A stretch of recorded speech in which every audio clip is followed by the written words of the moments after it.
ಆ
ಥರ ಬೆಳೆಯೋದ್ರ ಬಗ್ಗೆ ಓದುವಂಥದ್ದು PUC PCMB ಆದಮೇಲೆ ಬರುವಂಥದ್ದು. ಇದಕ್ಕೆ ರೇಷ್ಮೆ ಕೃಷಿ ಮಹಾವಿದ್ಯಾಲಯ ಅಂತಾರೆ ಅಥವಾ ಕುರುಬೂರು ಫಾರಂ ಅಂತದ. ಏನಕ್ಕೆ ಸರ್ ಕರ್ಕೊಂಡ್ ಬಂದಿರೋದು? ಏನಕ್ಕೆ? ಇದೇ ಕೃಷಿ ಬಗ್ಗೆ ಇರ್ಬೋದು, ರೇಷ್ಮೆ ಕೃಷಿ ಬಗ್ಗೆ, ಇದು ಕ್ಯಾಂಪಸ್ ಬಗ್ಗೆ ನಿಮಗೆ ಪರಿಚಯ ಆಗಲಿ ಆಯ್ತಾ ಅನ್ನೋ ಉದ್ದೇಶ ಇಟ್ಕೊಂಡು ಯಾವ ಥರ ಮಾಡ್ಬೋದು ಅಲ್ವಾ. ರೈತ ಇಲ್ಲ ಅಂದರೆ ಮಧ್ಯಾಹ್ನ ಬೆಳಿಗ್ಗೆ ತಿಂದು ಬಂದಿದ್ದೀವಿ, ಮಧ್ಯಾಹ್ನ ಅಷ್ಟೊತ್ತಿಗೆ ಹಸಿವಾಗುತ್ತೆ, ಅವಾಗ ಯಾರು ಊಟ ಬೆಳ್ಕೊಳ್ಳೋದು? ರೈತ ಆಗೋದಕ್ಕೆ ಮಾತ್ರ ರೆಡಿ ಇಲ್ಲ. ರೈತ ಬೆಳೆದ್ರೆ ತಿನ್ನೋದಕ್ಕೆ ನಾವೆಲ್ಲರೂ ರೆಡಿ ಇದೀವಿ, ಹೌದಾ? ಹಾಗಾಗಿ ನಾವು ಓದೋದೇನಪ್ಪ ಅಂದ್ರೆ ಜ್ಞಾನಕ್ಕೋಸ್ಕರ, ಆಯ್ತಾ?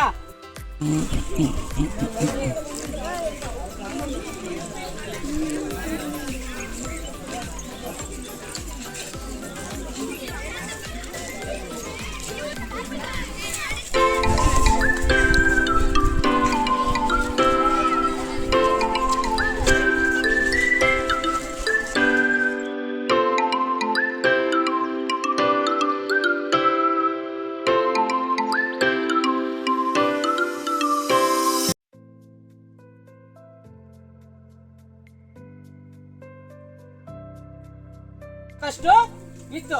ಆ ಎರೆಹುಳ ಇತ್ತು ಏನಾಗುತ್ತೆ, ಜಮೀನಲ್ಲಿ ನಮ್ಮ ಜಮೀನನ್ನ ಸಣ್ಣ ಸಣ್ಣ ರಂಧ್ರಗಳಾಗಿ ಮಾರ್ಪಾಟು ಮಾಡುತ್ತೆ. ಸಣ್ಣ ಸಣ್ಣ ರಂಧ್ರಗಳಿರೋದ್ರಿಂದ ಜಮೀನಿನಲ್ಲಿ ಮಳೆವಾಗಲು ಬೀಳುತ್ತಲ್ಲ, ಮಳೆ ಬಿದ್ದಾಗ ಏನಾಗುತ್ತೆ, ರಂಧ್ರಗಳ ಮುಖಾಂತರ ನೀರು ಹಿಂಗುತ್ತೆ. ಜಮೀನಿನಲ್ಲಿ ಯಾವಾಗ ನೀರು ಹಿಂಗುತ್ತೋ ನಮ್ಮ ಜಮೀನಿನಲ್ಲಿ ತೇವಾಂಶ ಪ್ರಮಾಣ ಜಾಸ್ತಿ ಇರುತ್ತೆ. ಯಾವಾಗ ಜಾಸ್ತಿ ಇರುತ್ತೆ ತೇವಾಂಶ ಪ್ರಮಾಣ, ನಾವೇನೇ ಬೆಳೆ ಇಲ್ಲಿ ಸ್ವಲ್ಪ ದಿವಸ ನೀರು ಕಡಿಮೆ ಆದ್ರೂ ಬೆಳೆ ಚೆನ್ನಾಗಾಗುತ್ತೆ. ಆಮೇಲೆ ಇದರಿಂದ ಏನಾಗುತ್ತೆ, ಮಣ್ಣಿನಲ್ಲಿ ಪೋಷಕಾಂಶಗಳ ಪ್ರಮಾಣ ಜಾಸ್ತಿ ಆಗುತ್ತೆ. ಪೋಷಕಾಂಶಗಳಲ್ಲಿ 2 ತರ ಇದೆ. ಪ್ರಮುಖ ಪೋಷಕಾಂಶ ಕ್ಯಾಲ್ಸಿಯಂ, ಇದು ಲಘು ಪೋಷಕಾಂಶಗಳು. ಈ ಅಂಶಗಳು ಇದ್ರೆ ಜಮೀನಿನಲ್ಲಿ ಏನಾಗುತ್ತೆ, ನಮ್ಮ ಭೂಮಿಯಲ್ಲಿ ಏನೇ ಬೆಳಿತೀವಲ್ಲ, ಬೆಳೆ ಬೆಳೆದಾಗ ಹೂವು ಕಚ್ಚುತ್ತೆ. ಹೂವು ಬೇಗ ಡ್ರಾಪ್ ಆಗೋದ್ರೆ ಬೆಳೆಯಲ್ಲಿ ಈಲ್ಡ್ ಪ್ರಮಾಣ ಕಡಿಮೆ ಆಗುತ್ತೆ. ಹೂವು ಜಾಸ್ತಿ ಇದ್ರೆ ಏನಾಗುತ್ತೆ, ಈಲ್ಡ್ ಜಾಸ್ತಿ ಆಗುತ್ತೆ. ಅದಕ್ಕೆ ಲಘು ಪೋಷಕಾಂಶಗಳಿದ್ರೆ ಏನಾಗುತ್ತೆ, ಈಲ್ಡ್ ಪ್ರಮಾಣನ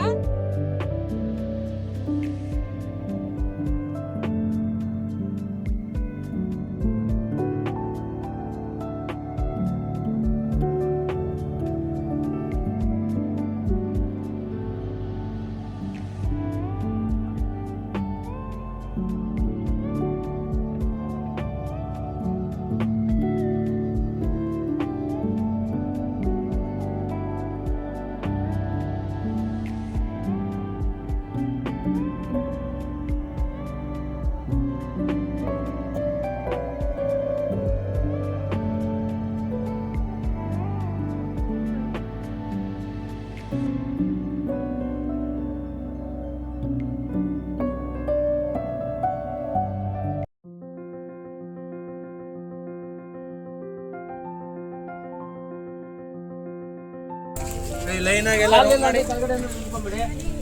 ಆಗ್ತದೆ ಇಲ್ಲೇ ಬಂದು ಪದ್ಧತಿ ಅಂತ ಏನು ಸಮಗ್ರ ಅಂದ್ರೆ ಸಮಗ್ರ ಅಂತ ಯಾಕಪ್ಪ ಕರಿತೀವಿ ಅಂದ್ರೆ ಈಗ ನೀವು ಶಾಲೆಗೆ ಹೋಗ್ತಾ ಇದ್ದೀರಾ, ಶಾಲೆಗೆ ಏನಕ್ಕೋಸ್ಕರ ಹೋಗ್ತಾ ಇರೋದು ನೀವೆಲ್ಲ? ಓದೋದಕ್ಕೆ. ಬರೀ ಓದ್ ಮಾತ್ರ ಕಲಿಸ್ತಾ ಇದ್ದಾರಾ? ಓದ್ ಜೊತೆಗೆ ಇನ್ನೇನು ಕಲಿಸ್ತಾ ಇದಾರೆ? ಆಟ ಆಡೋದು ಕಲಿಸ್ತಾ ಇದ್ದಾರಾ? ಹಾಡು ಹೇಳೋದು ಕಲಿಸ್ತಾ ಇದ್ದಾರಾ? ನಾಟಕ ಮಾಡೋದು ಕಲಿಸ್ತಾ ಇದ್ದಾರಾ? ಪ್ರಬಂಧ ಸ್ಪರ್ಧೆ ಕಲಿಸ್ತಾ ಇದ್ದಾರಾ? ಒಂದು ಮಾತಾಡುವಂತ ಕಲೆ ಕಲಿಸ್ತಾ ಇದ್ದಾರಾ? ಆಯ್ತಾ? ಈ ತರದ್ದು ಹೆಂಗೆ ಕಲಿಸ್ತಾ ಇದ್ದಾರೆ ಶಾಲೆಗಳಲ್ಲಿ, ಹಂಗೆ ಕೃಷಿಯಲ್ಲೂ ಅಷ್ಟೇ ಬರೀ ಒಂದೇ ಬೆಳೆ ಇಟ್ಕೊಳ್ಳುವಂಥದ್ದು. ಈಗ ಸಾಕಷ್ಟು ಜನ ಏನ್ ಮಾಡ್ತಾ ಇದ್ದಾರೆ ರೈತರು, ಒಬ್ರು ಟೊಮಾಟೊ ಆಗಿ ಟೊಮಾಟೋದಲ್ಲಿ ರೇಟ್ ಬಂತಂದ್ರೆ ಎಲ್ಲ ರೈತರು ಟೊಮಾಟೊ. ಅವಾಗ ಜಾಸ್ತಿ ಜನ ರೈತರು ಆಗ್ದಾಗ ಟೊಮಾಟೊ ರೇಟ್ ಸಿಗುತ್ತಾ ಮಕ್ಕಳಿಗೆ ರೇಟ್? ಕೆಲವರು ಟೊಮಾಟೊ, ಕೆಲವರು ಬೀನ್ಸ್, ಕೆಲವರು ಕ್ಯಾರೆಟ್ ಮಿಶ್ರ ಬೆಳೆ ಹಾಕೊಂಡಾಗ ಏನಾಗುತ್ತೆ, ಎಲ್ರಿಗೂ ರೇಟ್ ಸಿಗುತ್ತೆ. ಮೊದಲು ನಾವು 20-30 ವರ್ಷ ಹಿಂದೆ ಆ ತರ ಮಾಡ್ತಾ ಇದ್ರು. ಒಂದ್ 2 ಎಕರೆ ಜಮೀನಿದೆ, ನೀವು ನಿಮ್ ಪೇರೆಂಟ್ಸ್ಗೆ ಹೇಳ್ಬೇಕು, ಆಯ್ತಾ? ನಿಮ್ಗೆ ಗೊತ್ತಿದ್ರೆ ಹೇಳಿ ಯಾವ ತರ ಇದೆ, ಏನಿದು ಪಾಚಿ, ಹಂಗೆ ಏನು ಗೊತ್ತಿದ್ರೆ ಅದು ಹೇಳಿ. ನಿಮ್ಗೆ ಇಲ್ಲೇನು ನಿಮ್ನ ಇದು ಮಾಡೋರು ಏನಮ್ಮ ಇದು? ಪಾಚಿ. ಗುಡ್. ಏನಮ್ಮ? ಪಾಚಿ. ಗುಡ್. ಏನು ಮಕ್ಳೇ? ಪಾಚಿ. ಏನ್ರ ಪಾಚಿ? ಏನಪ್ಪ ಪಾಚಿ? ಹೌದಲ್ಲಪ್ಪ, ಇದು ಪಾಚಿ ಅಲ್ವಾ? ಎಲ್ಲಿರುತ್ತೆ? ಒಂದು ವಾರ ಬೆಲ್ಲ ಹಾಕ್ಬೇಕಷ್ಟೇ. ಒಂದು ವಾರ ಆದ್ಮೇಲೆ ಬೆಲ್ಲ ಹಾಕೋ ಅವಶ್ಯಕತೆ ಇಲ್ಲ. ತೊಳೆಯೋದು ತಿಂಡಿ ಜೊತೆ ಹಾಕೋದು. ಒಂದೊಂದಿದೆ ಬೆಳಿಗ್ಗೆ ಒಂದಿದೆ, ಸಂಜೆ ಒಂದಿದೆ. ಈ ತರ ಹಾಕೋದ್ರಿಂದ ಹಾಲು ಉತ್ಪಾದನೆ ಆಗುತ್ತೆ. ಆಮೇಲೆ ಹಸುಗಳಲ್ಲಿ ಇಮ್ಯುನಿಟಿ ಪವರ್ ಅಂದ್ರೆ ಏನೇ ರೋಗ ಬಂದ್ರೆ ತಡ್ಕೊಳ್ಳೋ ಶಕ್ತಿ ಕೊಡುತ್ತೆ. ಒಂದು ವಾರ ಬೆಲ್ಲ ಹಾಕ್ಬೇಕಷ್ಟೇ. ಒಂದು ವಾರ ಆದ್ಮೇಲೆ ಬೆಲ್ಲ ಹಾಕೋ ಅವಶ್ಯಕತೆ ಇಲ್ಲ. ತೊಳೆಯೋದು ತಿಂಡಿ ಜೊತೆ ಹಾಕೋದು. ಒಂದೊಂದಿದೆ ಬೆಳಿಗ್ಗೆ ಒಂದಿದೆ, ಸಂಜೆ ಒಂದಿದೆ. ಈ ತರ ಹಾಕೋದ್ರಿಂದ ಹಾಲು ಉತ್ಪಾದನೆ ಆಗುತ್ತೆ. ಆಮೇಲೆ ಹಸುಗಳಲ್ಲಿ ಇಮ್ಯುನಿಟಿ ಪವರ್ ಅಂದ್ರೆ ಏನೇ ರೋಗ ಬಂದ್ರೆ ತಡ್ಕೊಳ್ಳೋ ಶಕ್ತಿ.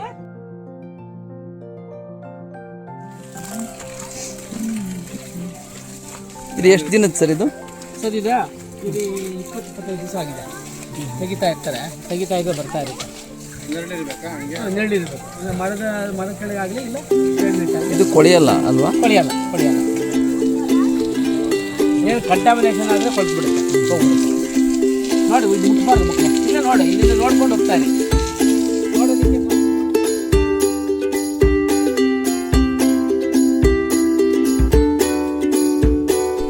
11 ಲೀಟರ್ ಕೆಪಾಸಿಟಿ ಇರುತ್ತೆ. 11 ಲೀಟರ್ ಅಲ್ಲ, 11 ಲೀಟರ್ ಕೆಪಾಸಿಟಿ. ಬಟ್ ಆದರೆ ನಾವೇನು ರೆಕಮೆಂಡ್ ಮಾಡ್ತೀವಿ ಅಂದರೆ 10 ಲೀಟರ್ ಮಾತ್ರ ಫಿಲ್ ಮಾಡ್ಕೊಬೇಕು.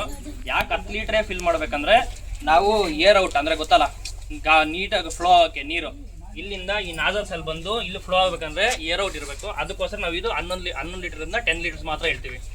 ಟೋಟಲ್ ನೆಟ್ ವೈಟ್ ಬಂದು ವಿತ್ ಲೋಡು 28 kg, ಅಂದರೆ 28 kg. ವಿತೌಟು 10 ಲೀಟರ್ ತೆಗೀರಿ ಅಷ್ಟೇ, 18 kg. With load 28 kg. ಅದರಲ್ಲಿ ಇದು ಸೆನ್ಸಾರ್ಸ್ ಬರ್ತವೆ. ಸೆನ್ಸರ್ಸ್ ಬರ್ತವೆ. ಸೆನ್ಸರ್ಸ್ ಯಾಕೆ ಬರ್ತವೆ ಅಂದರೆ, ಇವಾಗ ಇಲ್ಲಿ ಕಂಬ ಆಗಲಿ ಇಲ್ಲ ಮರ ಗಿಡ ಯಾವುದೋ ಒಂದು ಬಂದಿರ್ತದೆ, ನಾವು ಸುಮಾರು 1 ಕಿಲೋಮೀಟರ್ ದೂರ ಡ್ರೋನ್ ಫ್ಲೈ ಮಾಡಿರ್ತೀವಿ, ಅಲ್ಲಿ ಏನಿದೆ ನಮ್ಗೆ ಕಾಣಿಸಲ್ಲ, ಏನೋ ಹತ್ರ ಕಾಣಿಸ್ತವೆ. ದೂರ ಇದ್ದಾಗ ಏನು ಕಾಣಿಸಿದಾಗ ಇದು ಸೆನ್ಸರ್ಸ್ ಇದೆಯಲ್ಲ, ಈ ಕಡೆ ಒಂದು ಕೆಳಗೆ ಒಂದು ಇದೇ ಥರ ಇಲ್ಲೊಂದು ಇರ್ತದೆ.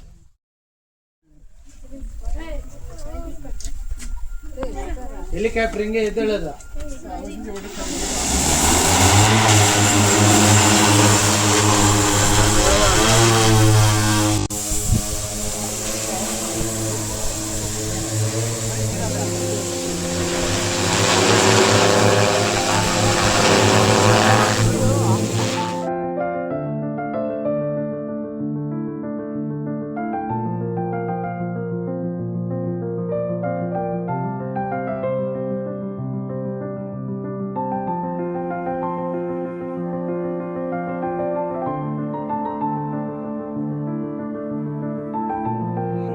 ಸೆಟ್ ಆಫ್ ಬ್ಯಾಟ್ರಿ ಕೊಡ್ತಾರೆ. ಅಂದರೆ ಇದು ಒಂದು ಸೆಟ್ ಆಯ್ತು ಅಂದರೆ ಇನ್ನೊಂದು 2 ಸೆಟ್ ಕೊಡ್ತಾರೆ. ಒಂದು ಬ್ಯಾಟ್ರಿ ನಮಗೆ 25 ನಿಮಿಷ ಬರ್ತದೆ without load. Okay. With load ನಮಗೆ 15ರಿಂದ 16 ನಿಮಿಷ ಬರ್ತದೆ ವಿತ್ ಲೋಡು. ಆಯಿತಾ? ಹಂಗೆ 3 ಸೆಟ್ ಇರ್ತದೆ. ನಾವು ಒಂದು ಸೆಟ್ ಬ್ಯಾಟ್ರಿನ ಫುಲ್ಲಿ ಚಾರ್ಜ್ ಮಾಡಬೇಕಂದ್ರೆ 45 ನಿಮಿಷ ಬೇಕು. ಆಯಿತಾ?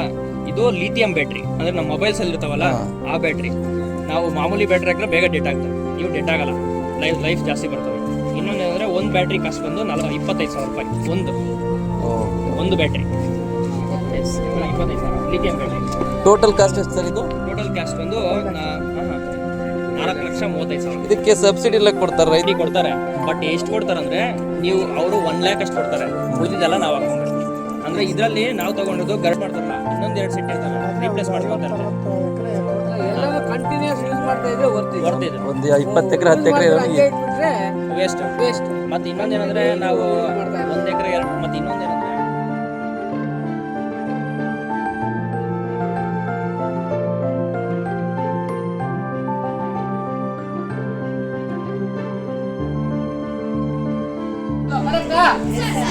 ಗೂಡಲ್ಲಿ 2 ಕಲರ್ ಬರುತ್ತೆ, ವೈಟ್ ಒಂದು ಕಲರ್ ಬರುತ್ತೆ, ಯೆಲ್ಲೋ ಕಲರ್. ಯೆಲ್ಲೋ ಕಲರ್ಗೆ ಕ್ರಾಸ್ ಬಿಡೋದು ಎಲ್ಲ ಕರಿತೀವಿ.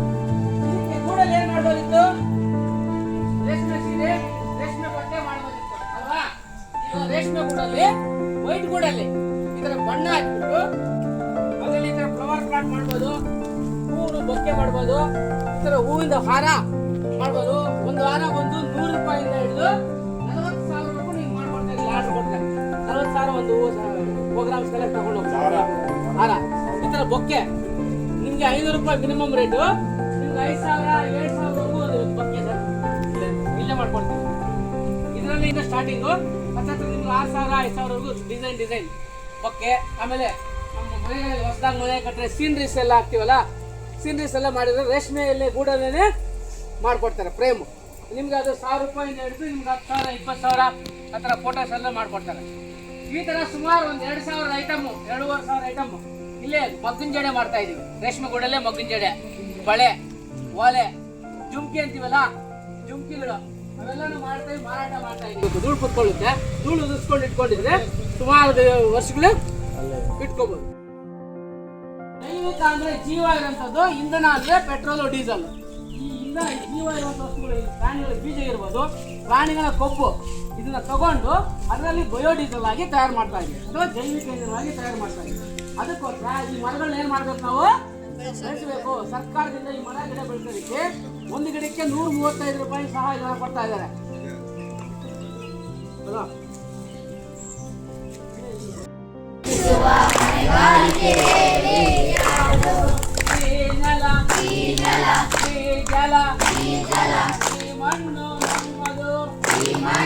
ನಮ್ಮದು ರಕ್ಷಿಸುವ ಹೊಣೆಗಾರಿಕೆ ಯಾರದು? ರಕ್ಷಿಸುವ ಹೊಣೆಗಾರಿಕೆ ಯಾರದು? ಜಲವಿಲ್ಲದ ಜಲವಿಲ್ಲ, ಜಲವಿಲ್ಲದ ಜಲವಿಲ್ಲ, ಜಲವಿಲ್ಲದ ಜೀವವಿಲ್ಲ, ಜಲವಿಲ್ಲದ ಜೀವವಿಲ್ಲ.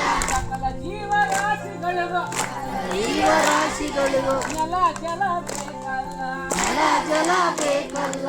ಈ ನೆಲ ಈ ನೆಲ ಈ ಜಲ ಈ ನೆಲ ಈ ನೆಲ ಈ ಜಲ ಈ ನೆಲ ಈ ಮಣ್ಣು ನಮ್ಮದು, ಈ ಮಣ್ಣು ನಮ್ಮದು.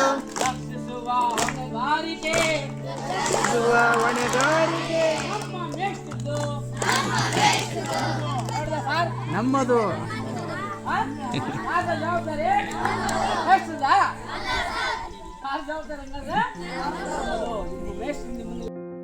ಏನಾದ್ರು ಬೆಳೆಗಳಿಗೆ ರೋಗ ಬಂದ್ರೆ ರೋಗಕ್ಕೆಲ್ಲ ಯೂಸ್ ಮಾಡ್ತಾರೆ.